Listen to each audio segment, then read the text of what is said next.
Selamat malam, Shalom Bapak Ibu, Saudara sekalian. Malam ini kita melanjutkan program kita online Bible Study, yaitu sesi keempat. Sesi keempat ya, dengan tema Yesus dicobai iblis, Injil Lukas. Saudara. Saudara, sebenarnya kita sudah menyelesaikan Injil Matius dan Injil Markus. Di sana ada kisahnya juga. Jadi ini hanya mengulang secara cepat, cuman dari melengkapi saja. Ya. Tapi untuk itu mari kita tundukkan kepala lebih dulu. Mari saudara. Bapa di surga, terima kasih untuk malam hari ini. Kami semua mau mendengar kebenaran firman. Sehingga hidup kami ini dipenuhi dengan pengertian yang benar. Kami tidak mau hidup kami sia-sia Tuhan. Oleh sebab itu, pengertian demi pengertian yang benar yang kami butuhkan. Terima kasih, Kau urapi mulut hambamu untuk menyampaikan kebenaran ini. Hanya di dalam nama Tuhan Yesus kami berdoa. Amin. Malam ini adalah sesi keempat, Injil Lukas. Dengan subtema Yesus dicobai iblis. Saudara, pembacaan Alkitab kita lanjutkan dengan pasal 3 dan pasal 4. Malam ini dua pasal, saudara. Ya, yaitu tentang persiapan dan peluncuran pelayanan Sang Mesias, yaitu Tuhan Yesus. Yang merupakan satu kesatuan yang penting, ya, menunjukkan bahwa sebelum Yesus melayani, Allah terlebih dahulu mempersiapkan. Yang pertama mempersiapkan jalannya melalui Yohanes Pembaptis. Meneguhkan identitasnya melalui baptisan. Kemudian menguji lewat pencobaan. Dan mengutusnya dengan kuasa Roh Kudus tentunya. Jadi dengan kata lain pelayanan yang efektif itu selalu didahului oleh persiapan rohani. Tidak tiba-tiba begitu. Ya, oke kita lanjutkan dulu. Ya, pembacaan kita di Lukas pasal 3 ayat 1 sampai 20, Saudara. Biasakan membaca dengan teliti dan lengkap, ya. Dalam tahun ke-15 dari pemerintahan Kaisar Tiberius, ketika Pontius Pilatus menjadi wali negeri Yudea, saudara tahu ya, Yudea itu kerajaan selatan Yudea, ibu kotanya Yerusalem. Dan Herodes raja wilayah Galilea. Galilea ada di utara. Filipus saudaranya, raja wilayah Iturea dan Trakonitis. Dan Lisanias raja wilayah Abilen. Pada waktu Hanas dan Kayafas menjadi imam besar, datanglah firman Allah kepada Yohanes, anak Zakaria, di padang gurun. Saudara perhatikan baik-baik. Di sini nama-nama tokoh-tokoh ditulis secara lengkap. Ingin menunjukkan, Lukas ini kan seorang peneliti. Dia seorang tabib atau dokter. Jadi dia ilmiah, dia meneliti. Makanya tulisannya paling teliti. Disebut tokoh-tokoh ini maksudnya adalah bahwa yang ditulis di Injil ini bukan dongeng, bukan mitos, tapi tokoh-tokoh sejarah, fakta, ya. Jadi makanya tulisannya seperti ini. Ayat 3, Saudara.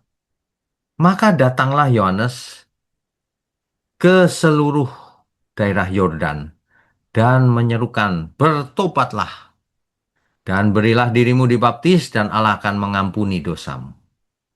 Saudara perhatikan baik-baik. Jadi baptisan Yohanes itu adalah baptisan pertobatan. Ya. Ayat 4. Seperti ada tertulis dari kitab nubuat-nubuat Yesaya. Ada suara yang berseru-seru di padang gurun. Persiapkanlah jalan untuk Tuhan. Luruskanlah jalan baginya.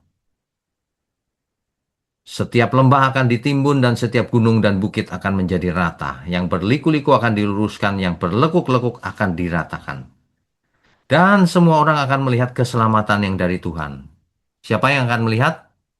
Semua orang, bukan cuma orang Yahudi. Ya, mungkin ada orang yang mau mendebat, enggak ini konteksnya Yahudi. Ya, tapi kan kita tidak berhenti di ayat ini. Kalau kita baca Alkitab secara lengkap kan keselamatan tersedia untuk seluruh bangsa. Masih ingat janji Tuhan kepada Abraham? Melalui keturunanmu, semua kaum di muka bumi akan mendapatkan. Semua kaum di muka bumi, bukan cuma orang Israel atau Yahudi. Ya, coba kita baca Yesaya pasal 40, ayat 3 sampai 5. Yesaya pasal 40, ayat 3 sampai 5, Saudara. Ada suara yang berseru-seru, persiapkanlah di padang gurun jalan untuk Tuhan. Luruskanlah di padang belantara jalan raya bagi Allah kita. Setiap lembah harus ditutup, setiap gunung dan bukit diratakan. Tanah yang berbukit-bukit harus menjadi tanah yang rata dan tanah yang berlekuk-lekuk menjadi dataran. Maka kemuliaan Tuhan akan dinyatakan dan seluruh umat manusia akan melihatnya bersama-sama. Seluruh umat manusia, sudah tulisannya. Ya. Jadi Lukas pasal 3 ayat 6 tadi itu mengutip Yesaya pasal 40 ayat 3 sampai 5. Dicatat, Saudara. Dan ada juga Yesaya pasal 52 ayat 10. Tuhan telah menunjukkan tangannya yang kudus di depan mata semua bangsa. Oh, semua bangsa kan?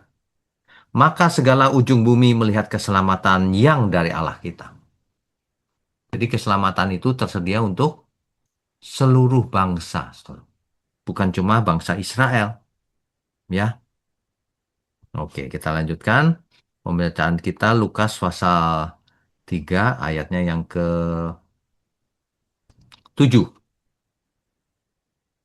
Lalu ia berkata kepada orang banyak yang datang kepadanya untuk dibaptis. Katanya, ini nya di sini adalah Yohanes Pembaptis. Hai kamu keturunan ular beludak, siapakah yang akan mengatakan kepada kamu melarikan diri dari murka yang akan datang? Yohanes Pembaptis kalau zaman sekarang pasti dikritik banyak orang.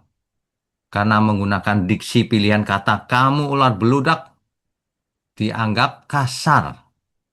Orang zaman sekarang suka diksi yang halus-halus. Meskipun itu kebohongan, Saudara. Lebih baik keras tapi benar dibandingkan lembut tapi mematikan. Bohong. Hari ini banyak orang yang lembut, lemah lembut, penuh kebohongan, Saudara. Ya, hati-hati dengan orang yang lemah lembut. Mulutnya lemah lembut, hatinya belum tentu. Oke, ayat 8. Jadi hasilkanlah buah-buah yang sesuai dengan pertobatan. Itulah sebabnya baptisan Yohanes disebut baptisan pertobatan. Dan janganlah berpikir dalam hatimu, Abraham adalah bapa kami, karena aku berkata kepadamu, Allah dapat menjadikan anak-anak bagi Abraham dari batu-batu ini. Maksudnya gini, yang dimaksud anak-anak Abraham bukan cuma kamu aja. Semua bangsa juga bisa jadi anak Abraham. Sampai nanti Tuhan Yesus yang berkata, anak Abraham itu bukan yang keturunan secara fisik saja, tapi yang hidup oleh iman. Itu ya. Oke, ayat 9. Kapak sudah tersedia pada akar pohon dan setiap pohon yang tidak menghasilkan buah yang baik akan ditebang dan dibuang ke dalam api. Orang banyak bertanya kepadanya, jika demikian, apakah yang harus kami perbuat? Jawabnya, barang siapa mempunyai dua helai baju, hendaklah ia membaginya dengan yang tidak punya. Dan barang siapa mempunyai makanan, hendaklah ia berbuat juga demikian. Artinya kita harus berbagi, saudara. Harus menjadi berkat hidup ini. Ayat 12. Ada datang juga pemungut-pemungut cukai untuk dibaptis dan mereka bertanya kepadanya, Guru, apakah yang harus kami perbuat? Saudara, kita tahu tentu bahwa pemungut cukai ini tidak disukai oleh rakyat. Karena ia berpihak pada pemerintah Romawi dan ia suka memungut lebih dari yang seharusnya. Memeras. Ya, ayat 13. Jawabnya, jangan menagih lebih banyak daripada yang telah ditentukan bagimu. Nah, itu dia. Yohanes Pembaptis tahu, kamu nagihnya jangan kebanyakan. Korupsi. Kamu ngerjain orang. Ayat 14. Dan prajurit-prajurit bertanya juga kepadanya. Kalau tadi pemungut cukai, sekarang prajurit. Dan kami, apakah yang harus kami perbuat? Jawab Yohanes kepada mereka, jangan merampas dan jangan memeras dan cukupkanlah dirimu dengan gajimu. Rupanya, kalau kita baca ini, rupanya para prajurit ini suka merampas dan memeras dan juga suka foya-foya dengan gajinya sehingga tidak cukup. Makanya Yohanes menegur seperti itu, ya. Jadi ada tiga kelompok yang ditegur oleh Yohanes ini. Ayat 15. Tetapi karena orang banyak sedang menanti dan berharap, dan semuanya bertanya dalam hatinya tentang Yohanes, kalau-kalau ia adalah Mesias. Mereka penasaran, Yohanes ini Mesias yang dijanjikan bukan ya? Gitu. Nah, jadi Yohanes menegur tiga kelompok. Kepada orang banyak, barang siapa mempunyai dua helai baju, hendaklah ia membagi. Kepada pemungut cukai, jangan nagih lebih banyak dari yang seharusnya. Kepada tentara, jangan merampas dan memeras. Jadi rupanya pertobatan di sini yang dihasilkan ini adalah lewat perbuatan nyata, bukan cuma kata-kata, ya. Jadi makanya kata Yunani dari bertobat itu bisa dipakai metanoia. Metanoia itu artinya perubahan pikiran. Meta dan nous, perubahan pikiran. Kalau orang berubah pikirannya, maka berubah pola hidupnya. Kalau pola hidupnya berubah, maka seluruh apa yang dilakukannya juga berubah. Jadi pertobatan bukan hanya sekedar menyesal, lalu nangis, atau sekedar merasa bersalah, apalagi kalau tangisannya itu drama, kan gitu ya. Pertobatan sejati itu menghasilkan buah. Bagaimana cara memperlakukan orang lain, bagaimana menggunakan uang, apakah memiliki integritas dalam hidup ini. Makanya di ayat 8 dikatakan apa? Jadi hasilkanlah buah-buah yang sesuai dengan pertobatan, buah yang penting, bukan mulutnya saja yang bicara, ya. Nah, jadi ketika orang banyak bertanya-tanya, ini Yohanes Pembaptis ini Mesias atau bukan ya? Ayat 16. Yohanes menjawab dan berkata kepada semua orang itu, aku membaptis kamu dengan air, tetapi ia yang lebih berkuasa daripadaku akan datang dan membuka tali kasutnya pun aku tidak layak. Ia akan membaptis kamu dengan Roh Kudus dan dengan api. Kalau Yohanes membaptis dengan air, kalau yang akan datang, Sang Mesias akan membaptis kamu dengan Roh Kudus dan dengan api. Ayat 17. Alat penampi sudah di tangannya untuk membersihkan tempat pengirikannya dan untuk mengumpulkan gandumnya ke dalam lumbungnya. Tetapi debu jerami itu akan dibakarnya dalam api yang tidak terpadamkan. Rupanya tidak semuanya gandum. Ada yang debu jerami. Nah, itu akan dibakar. Dengan banyak nasihat lain, Yohanes memberitakan Injil kepada orang banyak. Akan tetapi, setelah ia menegur raja wilayah Herodes karena peristiwa Herodias, istri saudaranya, dan karena segala kejahatan yang dilakukannya, raja itu menambah kejahatannya dengan memasukkan Yohanes ke dalam penjara. Di penjara, saudara Yohanes. Begitulah eh, risiko hari itu, ya. Nah, jadi di ayat berikutnya lagi, Yohanes kan sangat populer, saudara. Sangat populer. Sehingga orang bertanya kan tadi, mungkinkah ia Mesias? Tapi dijawab oleh Yohanes. Nanti ada yang datang. Kalau aku dengan air, yang membaptis kamu dengan Roh Kudus dan api. Membuka tali kasutnya pun aku tidak layak. Ya. Jadi dengan demikian ini menjadi teladan yang baik, saudara. Pelayan Tuhan yang sejati itu tidak menarik orang lain kepada dirinya, tetapi kepada Kristus, kepada Tuhan. Supaya tidak pusatnya bukan pelayan Tuhannya, tapi Tuhan Yesusnya. Ya.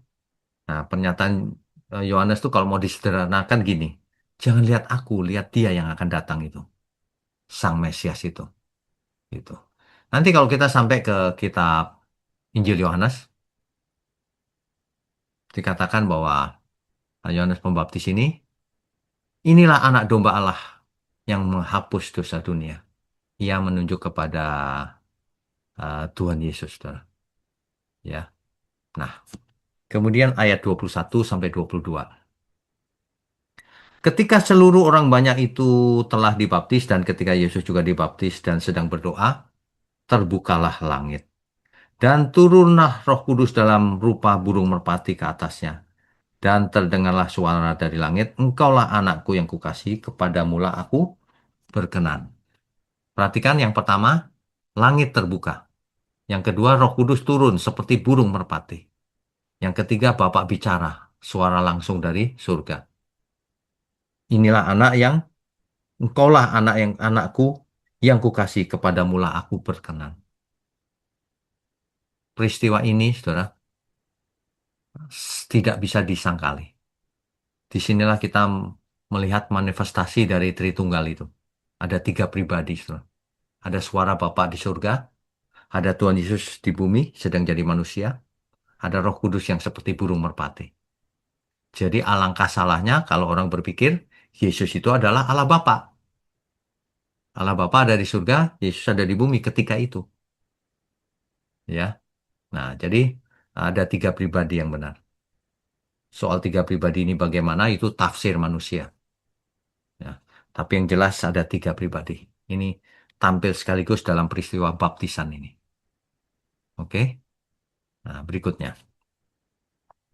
Pertanyaannya gini, kok Yesus dibaptis? Bukankah baptisan Yohanes itu baptisan pertobatan? Bukankah Yesus tidak berdosa? Jadi baptisan yang Yesus dibaptis ini bukan karena Tuhan Yesus harus bertobat, bukan. Ada beberapa alasan. Yang pertama, menjadi teladan. Sebagai manusia itu harus bertobat dibaptis. Tapi Tuhan Yesus tidak bertobat karena tidak berdosa. Itu mau kasih contoh, teladan. Ya, menunjukkan manusia itu berdosa semuanya. Gitu. Yang kedua, menggenapi kehendak Allah sendiri. Kan diutus Bapaknya. Yang ketiga, menandai awal pelayanannya. Dibaptis dulu. Nah, aplikasinya bagi kita adalah sebelum Tuhan Yesus melakukan mujizat pertamanya, Bapak sudah berkata, aku berkenan kepadamu. Inilah anakku, kamulah anakku yang kukasihi, kepadamu aku berkenan. Itu penting, saudara. Jadi bukan soal prestasi pelayanan itu. Kalau Tuhan berkenan atas apa yang kita lakukan, itu baru pelayanan. Kalau Tuhan tidak berkenan, itu bukan pelayanan. Itu cuma kegiatan atau aktivitas di gereja saja. Bedakan itu, saudara. Ya. Jadi kita tahu sekarang, kalau orang cuma apa aktivitas di gereja, Tuhan tidak berkenan, itu cuma aktivitas. Itu cuma orang yang main gereja-gerejaan, ya. Gereja-gerejaan, pendeta-pendetaan. Nanti dapatnya surga-surgaan. Hati-hati, saudara, hidup cuma sekali. Kalau kau buat dosa terus, tunggu saja segala sesuatu ada waktunya. Ya. Lukas pasal 3 ayat 23 sampai 38 itu adalah silsilah dari Tuhan Yesus. Nanti saudara bisa baca. Ya. Tapi ayat 23 dulu, saudara. Ketika Yesus mau mulai pekerjaannya, ia berumur kira-kira 30 tahun. Nah, kenapa 30 tahun? Ini, saudara. Ini bisa dibaca di Bilangan 4 ayat 3 bahwa kalau mau bertugas itu usianya 30 tahun. Itu Bilangan pasal 4 ayat 3. Demikian juga Kejadian 41 enam. Coba perhatikan 2 Samuel 5 ayat 4. Umurnya berapa ketika seseorang ditunjuk Tuhan memerintah dan sebagainya. 30 tahun, ya. Oke. Nah, ada beda antara silsilah Tuhan Yesus yang dicatat oleh Matius dengan Lukas. Bedanya apa? Kalau silsilahnya Matius, fokusnya untuk orang Yahudi. Makanya dimulainya dari Abraham. Abraham itu bapak bangsa, dianggap bapak bangsa. Sehingga menunjukkan Yesus adalah Mesiasnya orang Yahudi dan raja yang dijanjikan oleh perjanjian itu. Nah, sedangkan Injil Lukas Fokusnya untuk seluruh manusia. Makanya silsilahnya dimulai dari Adam, umum, semua umat manusia. Bukan dari Abraham saja, tapi dari Adam, manusia pertama. Itu menunjukkan bahwa Yesus akan menjadi manusia Adam kedua, menggantikan tempat kita semua. Ya, begitu. Nah, jadi satu silsilahnya ditulis melalui Yusuf, satunya melalui Maria. Begitu. Ya, oke. Kita masuk ke dalam pasal 4 sekarang. Di pasal 4 ini, ayat 1 sampai 13, saudara bisa lihat, di situ pencobaan. Tuhan Yesus dicobai oleh iblis. Diizinkan begitu, ya. Setelah 40 hari lamanya dan dicobai iblis. Ya puasa, saudara. Nah, mulai percobaan yang pertama. Di padang gurun itu. Jadi setelah dibaptis, bukannya enak, tapi langsung dibawa, dipenuhi Roh Kudus, lalu dibawa ke padang pasir, gurun.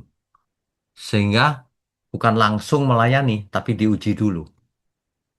Ya, terkadang Tuhan mempersiapkan kita melalui kesunyian dulu di dalam pelayanan untuk menguji kita, saudara. Kita harus lulus ujian kalau mau melayani. Jangan setelah melayani malah rusak, gak pantas itu, ya. Oke, eh, pencobaan yang kedua, saudara. Percobaan pertama maksud saya, yaitu batu menjadi roti. Iblis berkata begini, ayat 3 itu, Lukas pasal 4 ayat 3. Lalu berkatalah iblis kepadanya, jika engkau anak Allah, suruhlah batu ini menjadi roti. Tapi jawab Yesus kepadanya, ada tertulis. Saudara, ada tertulis, maksudnya apa? Ada kitab suci. Menurut kitab suci. Yang mana? Perjanjian lama. Hari itu perjanjian baru belum ditulis. Ada tertulis manusia hidup bukan dari roti saja. Artinya di perjanjian lama ada tertulis manusia hidup bukan dari roti saja.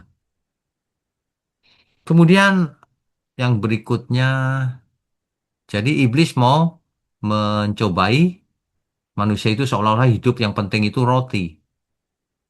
Ya kebutuhan fisik penting tapi bukan yang utama ya. Pencobaan kedua. Iblis menawarkan jalan pintas, Bro. Di ayat 5 dikatakan, kemudian ia membawa Yesus ke suatu tempat yang tinggi. Dan dalam sekejap mata ia memperlihatkan kepadanya semua kerajaan dunia. Kata iblis kepadanya, segala kuasa itu serta kemuliaannya akan kuberikan kepadamu. Sebab semuanya itu telah diserahkan kepadaku dan aku memberikannya kepada siapa saja yang ku kehendaki. Jadi jikalau engkau menyembah aku, seluruhnya itu akan menjadi milikmu. Tetapi Yesus berkata kepadanya, ada tertulis. Nah, perhatikan baik-baik. Selalu melawan kejahatan itu dengan kitab suci. Sebab ada tertulis. Engkau harus menyembah Tuhan Allahmu dan hanya kepada Dia sajalah engkau berbakti. Iblis menawarkan dunia ini jalan pintas. Tidak ada salib, tidak ada penderitaan, tidak taat.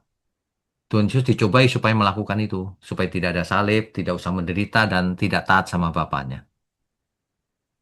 Jadi jalan jalan Tuhan itu terkadang terasa lambat. Kok nggak selesai-selesai ya Tuhan? Kok belum selesai ya? Kok ini belum tercapai, itu belum tercapai. Memang pelan, tetapi selalu benar. Itu bedanya. Kalau iblis bisa cepat-cepat tapi salah. Ya, hati-hati saudara. Jangan ada di antara saudara yang jatuhnya gara-gara itu. Ya, yang pertama tadi soal makanan, yang kedua ini soal daya tarik dunia. Kan banyak orang di dunia ini nggak mau hidup memikul salib, nggak mau menderita, maunya nyaman, nggak mau taat. Wah, ada jalan pintas banyak itu menuju kebinasaan. Kaya raya tapi korupsi, kolusi, ya, melakukan bisnis yang tidak berkenan bagi Tuhan. Waduh, Binasa orang seperti itu. Termasuk anak cucunya. Hati-hati loh, saudara. Ya, jangan anggap enteng. Jangan sesat. Allah tidak bisa dipermainkan. Nah, banyak manusia seperti ini dicoba iblis, mau saja dia. Yang penting kaya. Ya. Pencobaan ketiga. Iblis membawa Yesus ke hubungan bait Allah. Ya, itu yang ketiga. Di ayat 9 tuh. Kemudian ia membawa Yesus ke Yerusalem dan menempatkan dia di bubungan bait Allah. Lalu berkata kepadanya, jika engkau anak Allah, jatuhkanlah dirimu dari sini ke bawah. Sebab ada tertulis, loh, rupanya iblis pakai firman, pakai ayat juga yang ada di kitab suci. Iblis ini luar biasa loh kalau mencobai, bahaya. Sebab ada tertulis, kata iblis ini, mengenai engkau, ia akan memerintahkan malaikat-malaikatnya untuk melindungi engkau. Dan mereka akan menatang engkau di atas tangannya, supaya kakimu jangan terantuk kepada batu. Yesus menjawabnya, katanya, ada firman. Perhatikan, Tuhan Yesus selalu melawan lagi dengan firman Tuhan. Jangan kau mencobai Tuhan Allahmu. Sesudah iblis mengakhiri semua pencobaan itu, ia mundur daripadanya. Gagal. Tapi ingat kata-kata akhirnya di ayat 13 tuh. Dan menunggu waktu yang baik. Hati-hati, saudara. Ketika Tuhan Yesus tidak bisa dikalahkan, yang dicobai lagi adalah pengikutnya Tuhan Yesus. Jangan sampai kita jatuh. Sudah dikasih contoh oleh Tuhan Yesus. Melawan iblis dengan firman Tuhan. Dengan ketaatan kepada Tuhan, kepada Bapa di surga. Dengan ketaatan kepada Roh Kudus, dipimpin oleh Roh Kudus. Hidup dipimpin oleh Roh. Ya, nah, oke. Kita lanjutkan.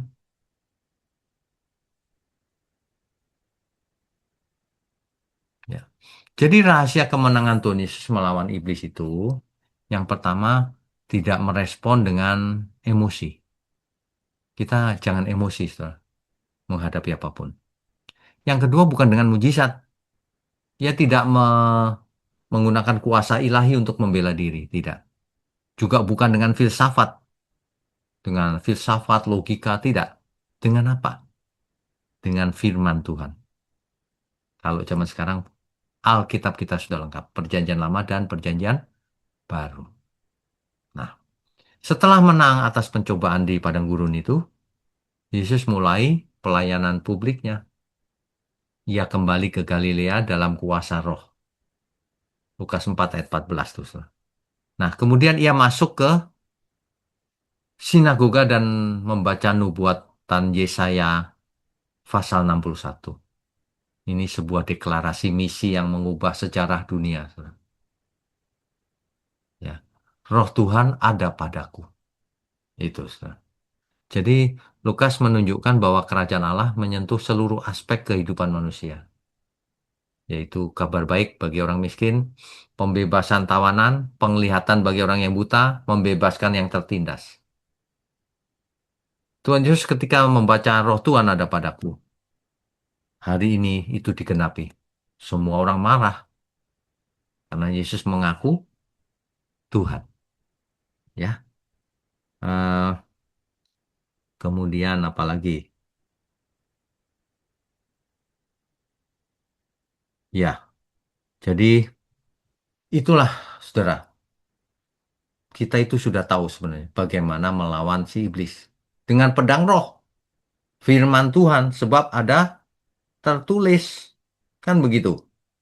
Sebab ada tertulis, ya. Jadi kita biasakan harus mengerti firman. Makanya orang yang mengikuti OBS seperti ini, Online Bible Study, pasti firman Tuhannya jauh lebih lengkap dibandingkan orang yang malas belajar Alkitab. Dan itu pasti pengaruh ke karakter bagaimana kita hidup. Menjadi peka akan kehendak Allah. Ya. Nah, di ayat 31, saudara. Kemudian Yesus pergi ke Kapernaum, sebuah kota di Galilea, lalu mengajar di situ pada hari-hari Sabat. Mereka takjub mendengar pengajarannya sebab perkataannya penuh kuasa. Nah, ini Ayat 33. Di dalam rumah ibadat itu ada seorang yang kerasukan setan dan ia berteriak dengan suara keras.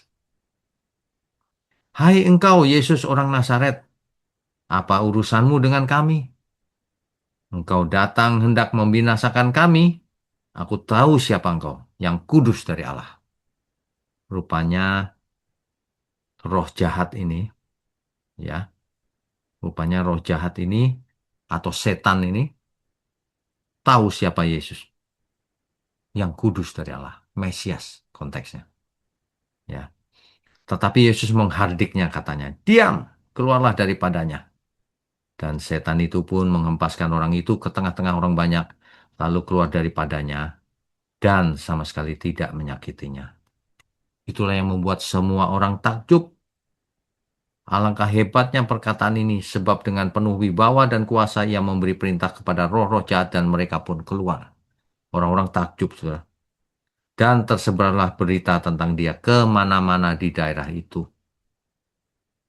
Ya, nah dari situ Tuhan Yesus pergi ke ibu mertua Simon Petrus, lalu disembuhkan.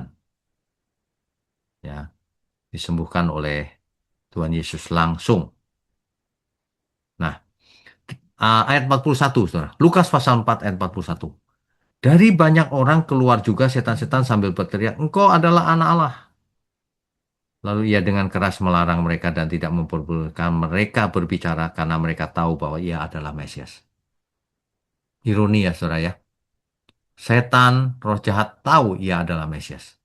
Tapi manusia banyak yang me- melawannya bahkan. Bukan cuma tidak percaya, melawannya. Ya, oke, kita teruskan dulu. Jadi orang Nazaret ini tadinya kagum, tapi akhirnya mereka marah, man. Ya, banyak orang itu cinta Tuhan kalau diberkati. Kalau sedang ada di lembah kekelaman, marah-marah sama Tuhan. Ada yang begitu, ya. Makanya otoritas Allah, otoritas Tuhan Yesus ditunjukkan oleh Lukas dalam tulisannya, yaitu otoritas mengajar dengan penuh kuasa. Otoritasnya atas setan, atas penyakit, dan atas seluruh Galilea. Ditunjukkan di situ itu, ya. Jadi tema utama daripada Lukas pasal 3 dan pasal 4 yaitu pertobatan, ya. Jadi sebelum kebangunan rohani harus ada pertobatan. Yang kedua, identitas itu mendahului pelayanan. Makanya Bapak eh, menyatakan kasihnya sebelum Tuhan Yesus melakukan mujizat. Dan Roh Kudus memimpin seluruh pelayanan Tuhan Yesus. Firman Tuhan bisa mengalahkan iblis. Itu yang bisa kita pelajari. Dan Mesias datang untuk semua bangsa, bukan cuma Israel. Ya, ingat baik-baik sebelum Tuhan memakai seseorang secara publik untuk menjadi pelayan Tuhan, Tuhan terlebih dahulu membentuk karakternya, pribadinya. Sebelum ada mimbar, ada padang gurun, saudara. Sebelum ada kuasa, ada ketaatan dulu. Sebelum ada pelayanan, harus ada pertobatan dulu. Ini hikmat yang luar biasa untuk kita semua. Baik, saudara, itu tadi adalah eksposisi dari Lukas pasal 3 dan pasal 4. Berikutnya, saudara bisa raise hand kalau ada yang mau ditanyakan atau didiskusikan. Sebentar saya buka dulu ya ini settingnya.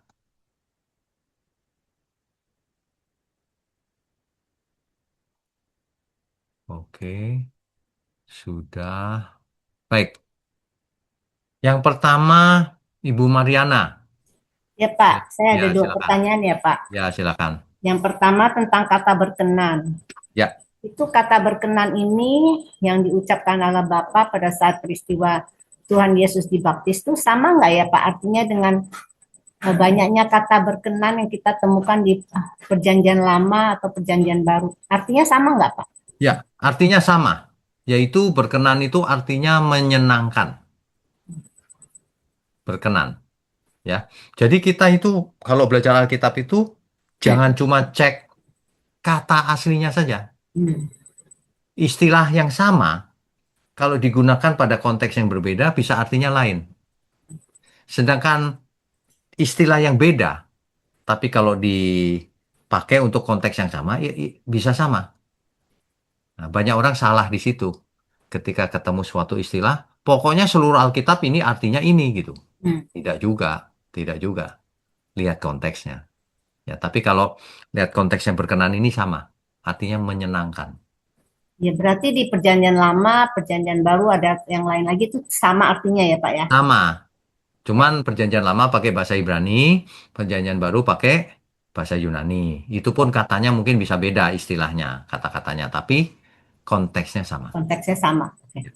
Pak, pertanyaan kedua Pak. Ya, Kan begitu manusia kita ini menerima Tuhan Yesus, kita jadi orang percaya kan berarti Roh Kudus sudah ada di dalam diri kita ya Pak.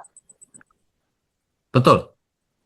Nah kalau begitu kebanyakan yang sekarang itu kita temui kalau menjelang Pentakosta itu ada doa lalu ada doa pencurahan Roh Kudus itu sebenarnya masih perlu apa enggak ya Pak?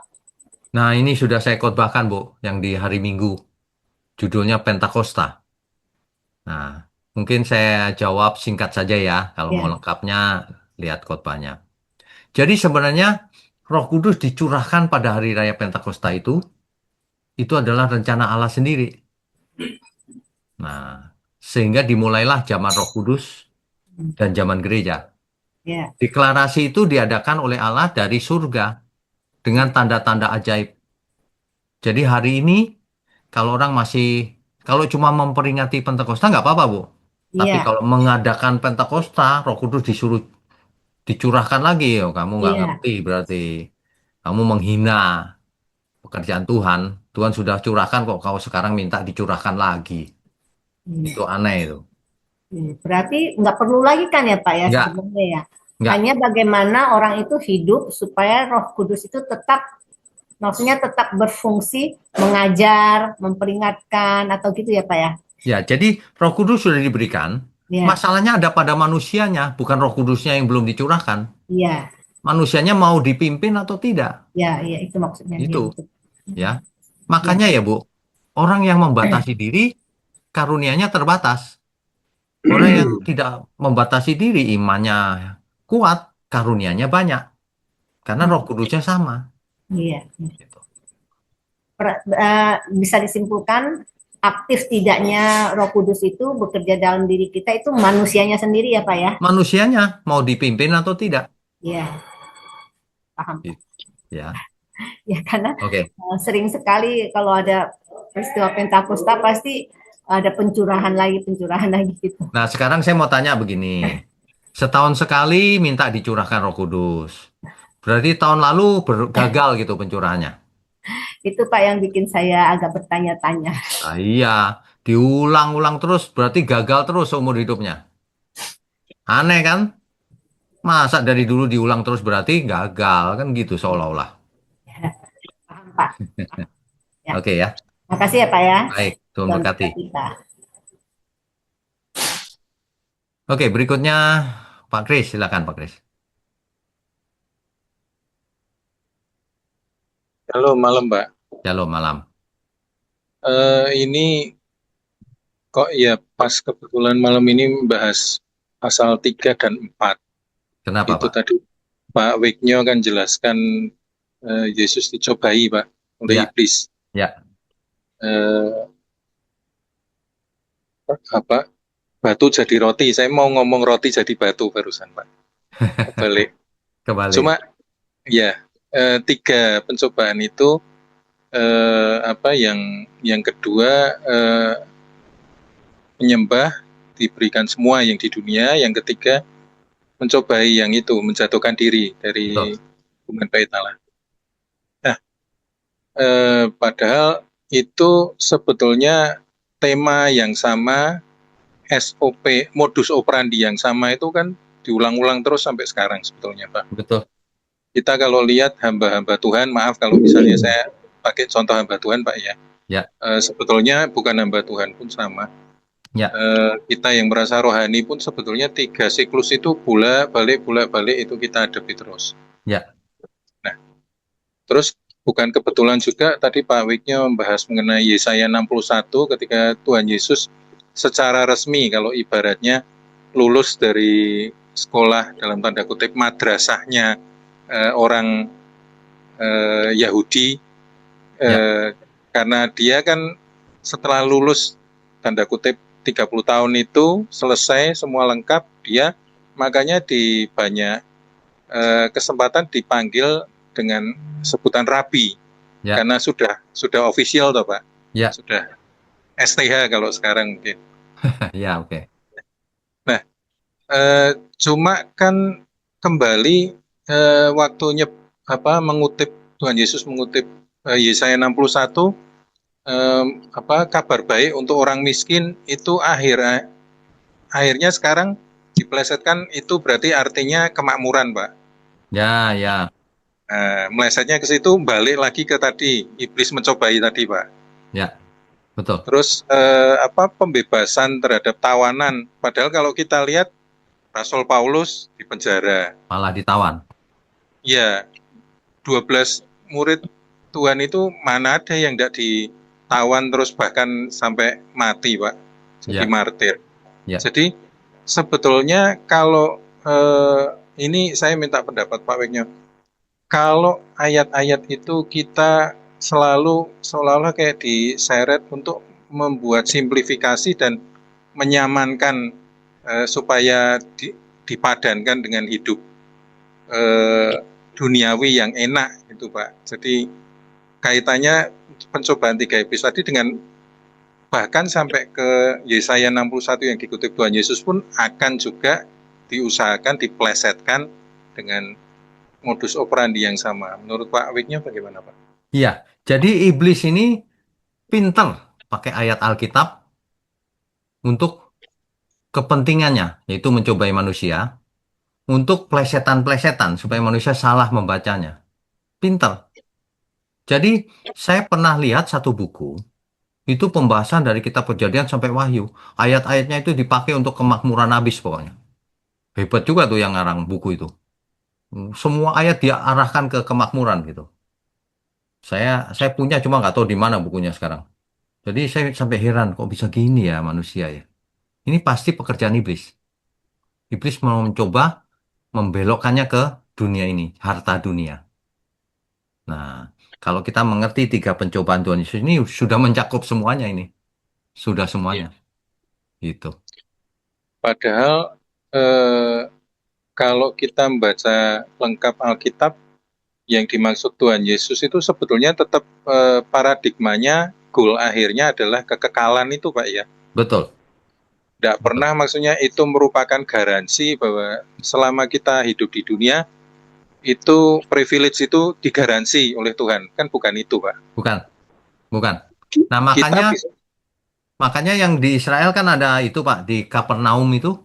Kalau kita ke kotanya Tuhan Yesus di Kapernaum, itu ada di situ ada apa ya, patung gitu yang dibuat khusus dikasih judul The Homeless Jesus. Tuhan Ya, Yesus yang yang tidak punya. berbaring di bangku itu Pak Iya, ya. betul. Nah, itu baru benar. Anak manusia tidak punya tempat meletakkan kepalanya lah. Kok sekarang jadi raja, anak raja, jadi kaya raya. Aduh, bukan berarti tidak boleh kaya, tapi ajarannya tidak begitu, gitu. Ya, jadi makin lama kita yang ikut OBS ini makin tahu sebetulnya yang Tuhan Yesus maksudkan dengan banyak yang dipanggil tapi sedikit yang dipilih itu karena Tuhan Yesus ngomong berebutlah masuk ke jalan yang sempit, karena sebetulnya begitu banyak dalam tanda kutip inovasi yang menyesatkan, yang Tuhan Yesus bilang mending batu kilangan diikatkan ke leher mereka itu sebetulnya kan Tuhan Yesus. Ya. Bahkan saya pernah mendengar, waduh, dokter teologi mengatakan ini, itu penemuan baru loh, penemuan baru sesat kok penemuan baru. Memangnya sains atau apa? Ya. Jadi makin lama makin presisi harusnya ini Pak, kami-kami yang Harusnya, ikut UPS. harusnya. Memang tujuannya itu. Kalau ada suara gitu, sebab ada tertulis gitu jawabannya. Ya. Jadi filternya langsung mulai, Langsung on, Pak. ya Gitu. itu Ya. saja Pak. Ya, Oke, makasih. terima kasih. Tuhan berkati. Berikutnya Ibu Ivon, langsung pertanyaannya, Bu. Ya Pak, tentang dicobai eh, kan Tuhan Yesus dibawa Roh Kudus pada guru untuk dicobai. Ya. Berarti Tuhan yang Allah Bapa yang menyuruh iblis mencobai Tuhan Yesus. Tidak dikatakan demikian, tapi yang jelas Tuhan Yesus dibawa oleh Roh untuk dicobai. Jadi kalau proses detailnya bagaimana, apakah Allah Bapa yang memerintah atau enggak tertulis. Kalau enggak tertulis kita jangan mencoba menafsir yang tidak-tidak gitu. Ya. Terus bagaimana dengan kaitannya dengan doa Bapa kami yang jangan bawa kami dalam pencobaan, tapi lepaskanlah kami dari yang jahat, Pak. Ya, oke. Namanya berdoa ya pasti begitu dong. Masa gini, jatuhkan kami dalam pencobaan kan enggak? Nah, tetapi kita jangan mencari pencobaan, maksudnya itu loh. Kita jangan Oh, iya, mencari iya, iya. pencobaan. Kenapa? Ya untuk apa?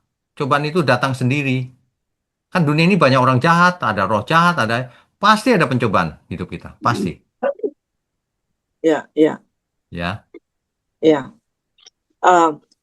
Waktu yang percobaan kedua itu Pak, Tuhan Yesus mau diberikan seluruh dunia. Ya. Berarti waktu Adam dan Hawa jatuh dalam dosa, itu dunia diberikan kepada iblis karena itu Pak. tidak. Ini kan perkataan iblis. Oh. Itu kan klaimnya iblis. Lah kan kita Oh. tahu iblis bapak segala pembohong. Iya, iya, iya, iya. Mana ada dunia ini milik dia? Nggak ada. Seluruh jagat raya langit dan bumi milik Tuhan. Itu kan kata-kata iblis. Nggak usah dipercaya kata-kata iblis. Iya, iya, iya. Makanya kita harus belajar firman, baca firman ya begini ya Pak, untuk menolak pencobaan Ya, Pak, dari iblis supaya ini, Pak. bisa membedakan mana yang benar, mana yang salah. Kalau nggak, kasihan loh. Bayangkan Iya, iblis iya. bilang, nanti kuserahkan kepadamu semuanya jika engkau menyembah aku. Dipikir yang ngomong Tuhan. Ntar ada jemaat bilang amin lagi. Waduh, ternyata yang ngomong iblis. Harus tahu. Iya, makanya minta karunia membedakan roh itu Pak. Ya, tapi kita sendiri harus belajar sungguh-sungguh. Nah, baru karunianya itu ditambahkan. Gitu. Kalau yang ada bilang roh ditambahkan, berarti nggak betul ya Pak, Roh Kudus. Maksudnya? Tidak ditambah-tambahkan Roh Kudusnya. Roh Kudus kok ditambahkan bagaimana? Roh Jadi Kudus tidak bisa cuma satu diberikan, toh Pak. Ya. dimeteraikan dalam hidup kita. Udah. Roh Iya. Kudus kan bukan fisik, Bu. Orang Iya. ketika ngomong penuh itu maksudnya apa? Emangnya Iya, fisik? makanya itu Pak. Iya. Nah, itu yang menyebabkan orang tidak mengerti. Roh Kudus penuh emangnya fisik dituang gitu ya, kayak gelas gitu. Bukan.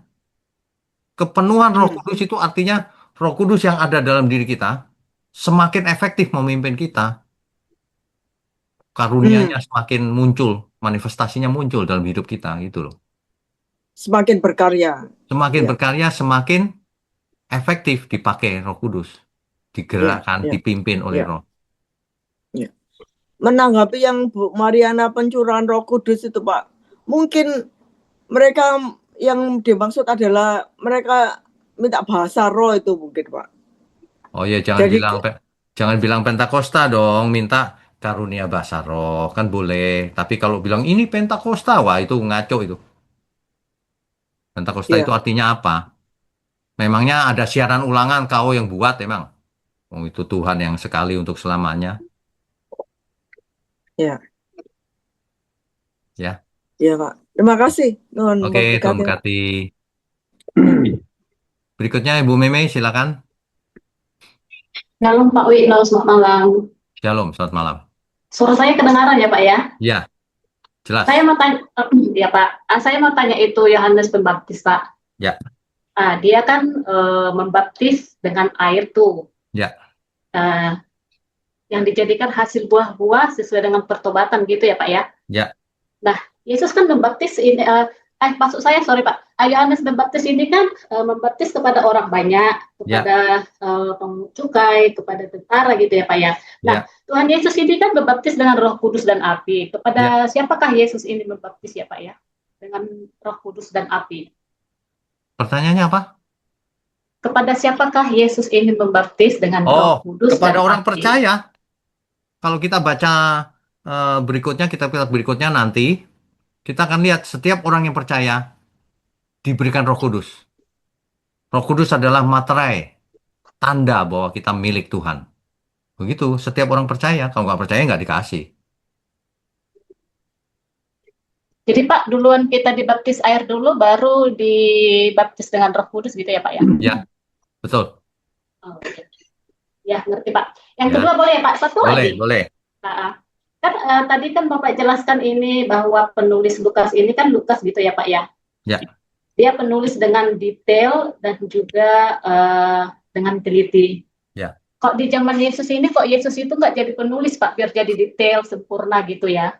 Oh, oke. Yang jelas, Alkitab itu penulisnya lebih dari 40 penulis. Jadi begini loh, bayangkan kalau ada satu orang menulis dia sendiri, lalu dia mengklaim tulisannya itu benar. Bisa dipercaya nggak kira-kira? Saya punya buku, tulisan saya Mesias. Bisa dipercaya nggak? Loh, kok ngaku sendiri, nulis sendiri, kan nggak ada yang lihat. Makanya Tuhan caranya memakai 40 penulis lebih untuk menulis kebenaran.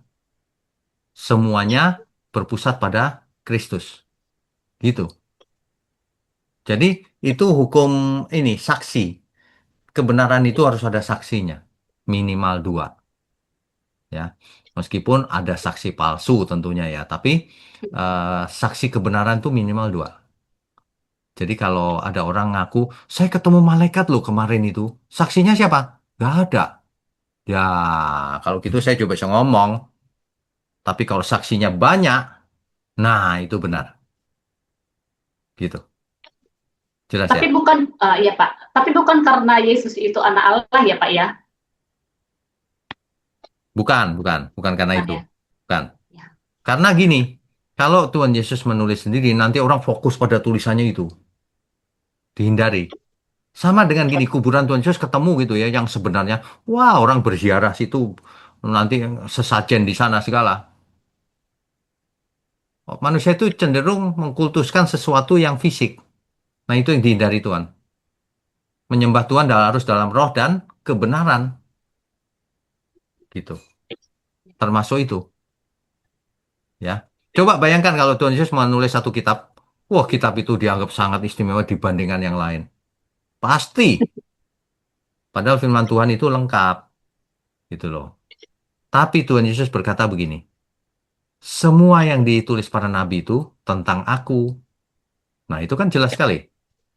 Terus ditulis juga, seandainya semuanya ini ditulis, maka langit yang jadi kertasnya, lautan yang jadi tintanya, tidak akan cukup untuk menulis apa yang dilakukan Tuhan Yesus.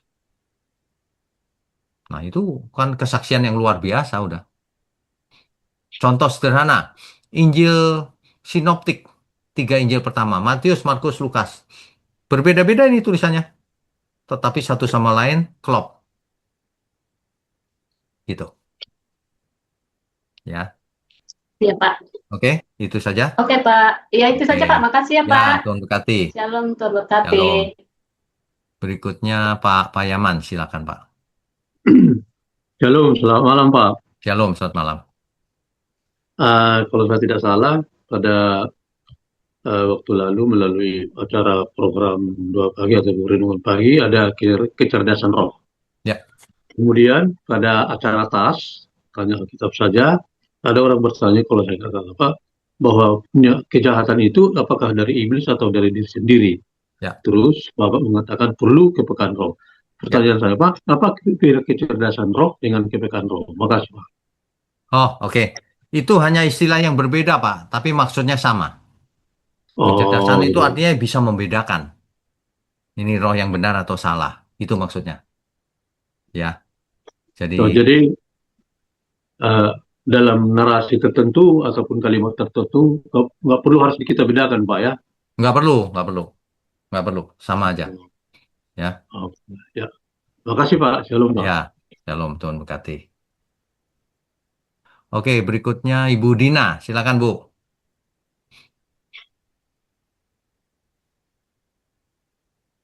Ibu Dina. Oke, skip dulu. Pak Bas, silakan, Pak. Di unmute. Ya, Ya, shalom Pak. shalom. Ya, terima kasih buat bahan yang sudah disampaikan malam hari ini Pak. Yang menjadi pertanyaan saya mengenai ada satu statement tadi yang saya sangat setuju bahwa memang perkenanan Tuhan itu bukan soal prestasinya begitu Pak. Ya, Ya, nah eh, dari statement ini ada timbul pertanyaan dari saya. Indikator sebuah gereja atau seorang pelayan Tuhan itu berkenan di hadapan Tuhan, apakah karena jemaatnya banyak atau gerejanya besar, lalu pendeta ini juga memiliki nama yang cukup terkenal, yang sering kita dengar istilah pendeta besar. Ya, pendeta besar begitu Pak. Lalu bagaimana dengan hamba-hamba Tuhan yang ada di daerah yang mungkin seorang penginjil, seorang gembala yang jemaatnya hanya 5, bahkan persembahan mungkin juga sulit dan kehidupan seorang hamba Tuhan itu, apakah mereka juga tidak berkenan di hadapan Tuhan? Karena ada case mengatakan begini Pak, kalau seandainya pendeta ini salah, ya ada beberapa lah yang menilai bahwa memang ajaran seorang hamba Tuhan ini ada yang keliru.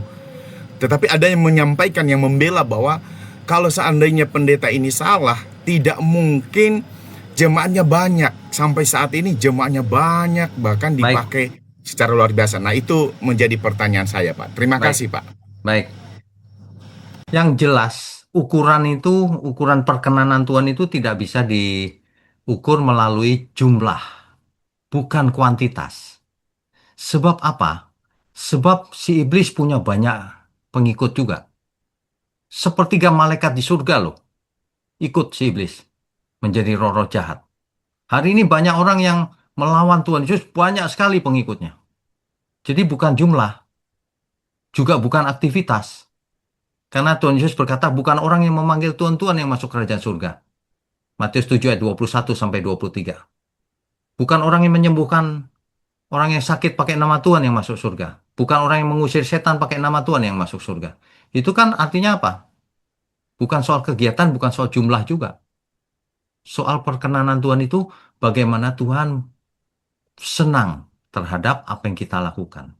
Nah, kalau sudah begini maka Tuhan melihat apa yang tidak terlihat, bukan yang terlihat. Kalau yang terlihat kan jumlah, rapi, mewah. Nah, tapi yang tidak terlihat adalah hati. Nah, Tuhan melihat hati. Makanya gereja yang benar itu ukurannya perkenanan Tuhan. Kalau kita bicara perkenanan Tuhan, maka sebagian orang akan mengatakan itu abstrak. Nah, kita coba membuat konkretnya adalah yang pertama, ia menyampaikan, gereja itu menyampaikan kebenaran apa adanya sesuai Alkitab.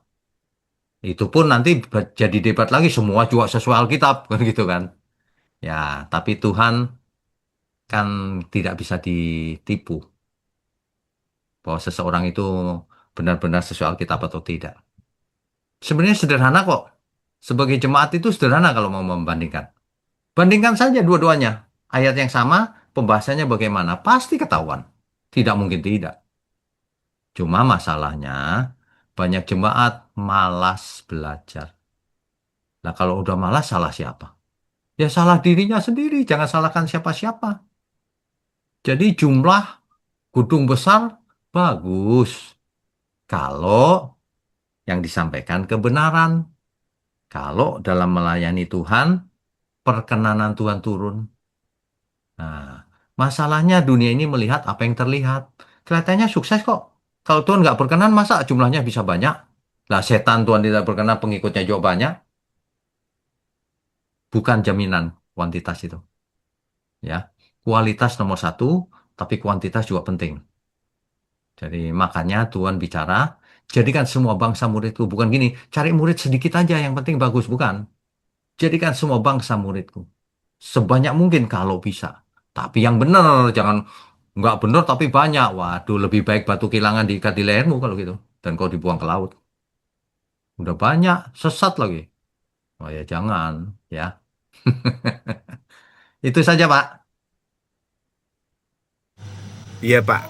Terima kasih Pak untuk Oke. jawabannya. Satu lagi ya Pak, boleh Oh, ya Pak? boleh, boleh. Ya, tadi saya sempat dengar juga di pendahuluan bahwa seorang pelayan Tuhan itu harus dipersiapkan dulu rohaninya, baru dipakai Tuhan begitu. Lalu ada juga kata penutup dari Bapak juga demikian begitu.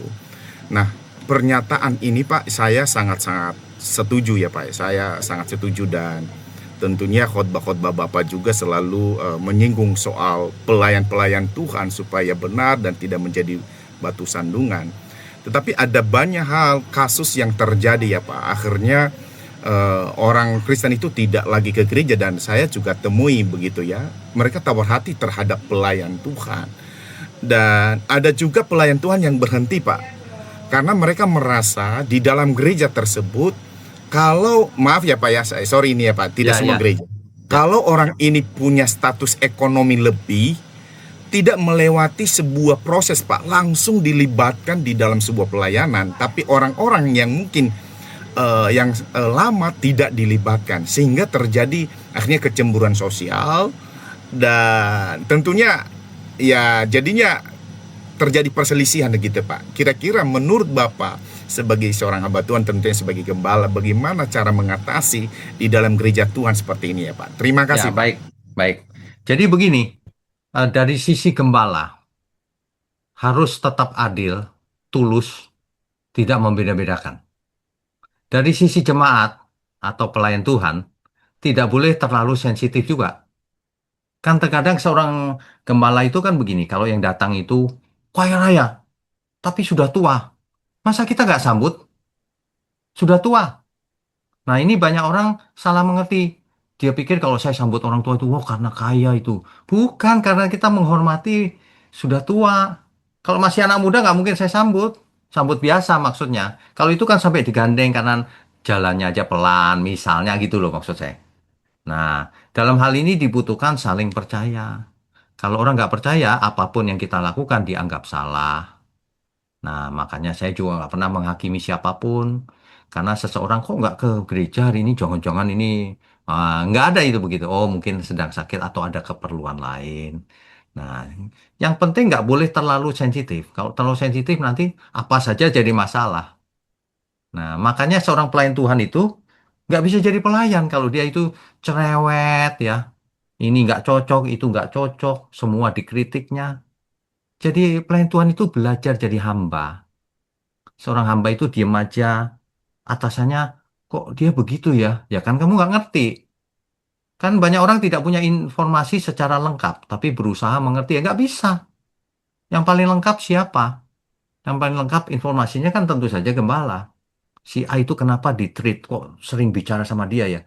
Nah kan saya tidak bisa cerita kalau orang punya masalah pribadi misalnya. Itu contoh-contoh aja.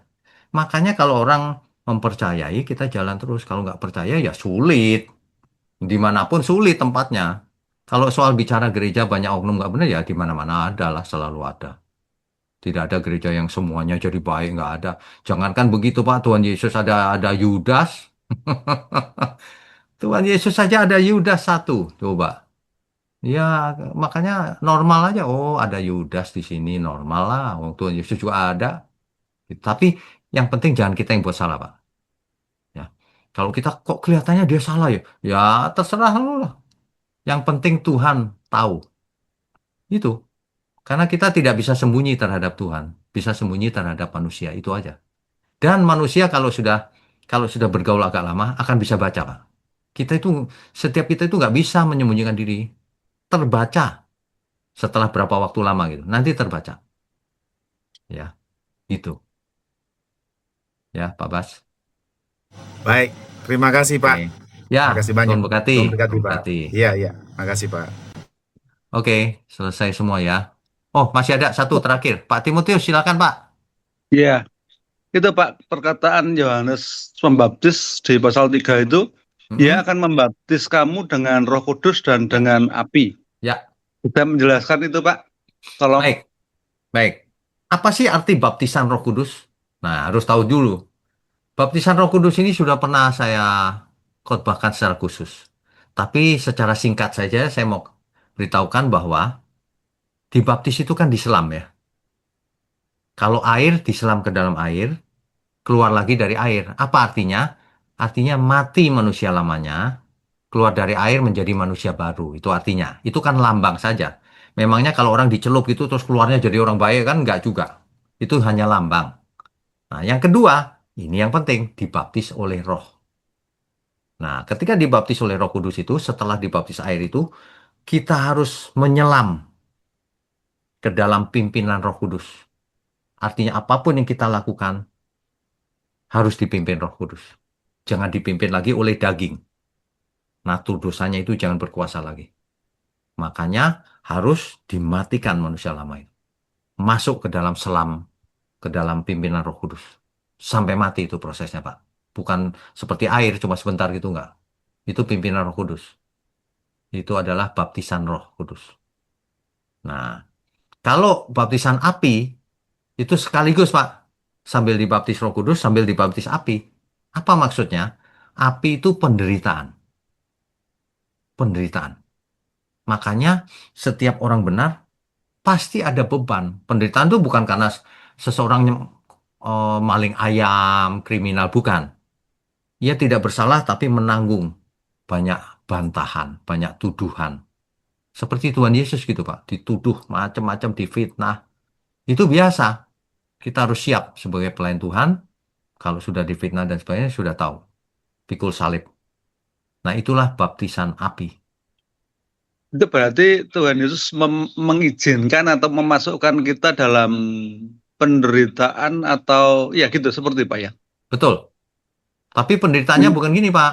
Penderitaan yang kita bersalah, bukan. Penderitaannya bukan Ya. karena kita. Karena menanggung beban. Karena menjadi berkat, banyak orang iri, banyak orang, apalagi ya. Ya, intinya iri. Iri, terus berbuat kejahatan. Itu memang dari ayat ini berarti Tuhan Yesus memang sengaja memasukkan karena ia akan membaptis kamu dengan Roh Kudus dan dengan api. Berarti memang Tuhan Yesus memasukkan atau mengizinkan kita masuk ke dalam proses itu. Ya, mengizinkan, betul. Memang. Ya, sebab Ya, kalau kita teliti ya Pak, dari kitab apa Kejadian misalnya, itu Allah selalu mencobai manusia, selalu. Coba dibaca, Allah mencobai Abraham, Allah mencobai Israel, selalu tuh. Yang saya heran banyak pendeta ngomong Allah tidak mencobai, nggak tahu baca Alkitab apa nggak mereka itu. itu Tulisannya Allah mencobai. kelihatannya ambil dari ayat itu Pak. Apa ada Allah yang tidak mencobai itu? Oke, oke, sebentar. Kalau gitu kita tuntaskan ya. Contoh, Kejadian pasal 22 ayat 1. Setelah semuanya itu Allah mencoba Abraham. Oh, jelas kan? Iya, Ya. Israel juga sama dicobai. Nah, lalu yang Bapak tanya tadi, ada ayat yang mengatakan Allah tidak mencobai. Gitu kan? iya, iya, iya. Itu harus dibaca konteksnya apa itu? Konteksnya apa? Nggak tahu saya apa Hmm. Oke. nggak. Sebelum Iya, itu ya Pak, sebelum itu. iya, Allah mencobai Ayub nggak? iya. Ya iya, selalu Pak. Mengizinkan untuk dicoba Iya, ya. itu mencobai. Sama. Nah, jadi ketika di kitab Yakobus dikatakan Allah tidak mencobai, itu sebenarnya konteksnya adalah Allah tidak mencobai dengan maksud jahat. Allah tidak mencobai supaya manusia jatuh. Allah mencobai selalu itu supaya manusia menang. Itu. Konteksnya itu. Jadi bukalah Allah mencobai karena kalau iblis mencobai Pak, tapi dengan maksud jahat. Nah, kalau Allah mencobai dengan maksud menguji sebenarnya. Jadi nggak perlu Supaya ada bukti, dibedakan. Pak ya. Ya, jadi bukan nggak usah dibedakan mencobai dan menguji itu beda. Oh, teksnya sama kok. Itu. Sama aja, nggak usah terlalu begitu. Mencobai Iya. supaya lulus gitu loh. Iya. Supaya naik kelas. Sebab manusia nggak bisa naik kelas Pak kalau nggak dicobai. Bagaimana caranya manusia Iya. Iya. bisa mengampuni kalau nggak dikasih kasus terus mengampuni? Nggak bisa. Iya. Iya. Iya. Ya, gitu. Iya. Terima kasih Pak Itu Witno. oke. Tuhan berkati. Sama-sama, Tuhan. Pak Oke, Wiknyo, habis juga akhirnya. Pak Wiknyo boleh saya tambahkan dikit Pak? Sebentar, siapa ini? Lani Pak. Bulani, oke, Ya. silakan. Enggak, maksudnya baptisan api kan menurut saya Pak, benar apa Ya, enggak ya? ya, Kan banyak dari agama lain kan pindah ikut Tuhan Yesus. Kan banyak yang dicobai, maksudnya ya dicobalah. ya, Sama keluarganya Dipersekusi. dibenci, diusir, betul nggak Pak? Begitu. ya, betul. Itu. Menurut saya juga begitu, karena saya juga merasakan sih pas Baik, itu pikul salib lah. betul. Itu itu konsekuensi daripada menyebarkan kebenaran. Betul. Iya, betul. Itu termasuk segala Banyak kan risiko. kasus-kasus begitu, Ya, diusir. segala risiko, Bu. Segala risiko yang akibat kita ikut Tuhan Yesus itulah baptisan api. Di penjara. Ya, ya, Jadi bukan karena dia berbuat jahat. bukan. Iya, Karena dipersekusi. iya, betul. Ya, itu Itu saja. aja, Pak. Ya, Oke. makasih ya, Pak. Ya, Tuhan berkati. Waktunya pas habis. Yuk kita tundukkan kepala. Mari kita berdoa. Bapa di surga, malam ini kami semua diberkati. Terima kasih untuk kebenaran firman-Mu, sehingga kami benar-benar mendapatkan berkat malam ini. Kami mengucap syukur untuk GMM, Gereja Mula-Mula, untuk semua pelayan Tuhan, umat Tuhan dimanapun berada. Terima kasih Tuhan, Tuhan berkati tangan-tangan yang mendukung pekerjaanmu ini. Ya, di dalam nama Tuhan Yesus Kristus kami berdoa dan mengucap syukur. Amin.